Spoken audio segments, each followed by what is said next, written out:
হোয়াটসঅ্যাপে বা এভাবে ছবি পাঠালে একবারে বেশি কেউ দেখতে পাবে না। আসসালামু আলাইকুম everyone, welcome to my another new video. SRP tech Bangla Facebook page এবং ইউটিউব চ্যানেলের পক্ষ থেকে জানাচ্ছি আপনাদেরকে আন্তরিক শুভেচ্ছা। তো আজকে আমরা এমন একটি সেটিংস দেখাবো যেখানে আপনারা হোয়াটসঅ্যাপে বা ইমোতে যে কাউকে যদি একটা ছবি সেন্ড করেন, সে সেভ তো পরের কথা, সে একবারে বেশি ছবি দেখতেই পাবে না, নিজে নিজে ছবি ডিলিট হয়ে যাবে। কীভাবে কী করতে হবে আমি দেখিয়েছি এই ভিডিওর মাধ্যমে। তো আপনাদেরকে আমি হোয়াটসঅ্যাপের মাধ্যমে জানাই দিই। তো হোয়াটসঅ্যাপে পাশে চলে আসবো। হোয়াটসঅ্যাপে আসার পর আপনারা চলে আসবেন, যাকে ছবি সেন্ড করতে চাচ্ছেন তার আগে চলে আসবেন।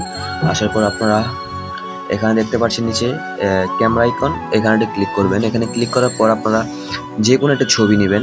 ধরেন আমি একটা ছবি নিলাম, ছবি নেওয়ার পর আপনারা দেখতে পাচ্ছেন একটা ছবি নিলাম। ছবি নেওয়ার পর আপনি দেখতে পাচ্ছেন যে নিচে একটা আইকন আছে, যে ওয়ান নামে একটা আইকন আছে, মার্ক করে দিলাম। এই আইকনটায় এই আইকনটা ক্লিক করবেন। এটা ক্লিক করার পর এটা হয়ে গেছে। এখন যদি আপনারা এখানে সেন্ড করেন তাহলে ছবিটা চলে যাবে। দেখুন আমি এখন সেন্ড করে দিচ্ছি। সেন্ড করার পর এই ছবি চলে আসছে।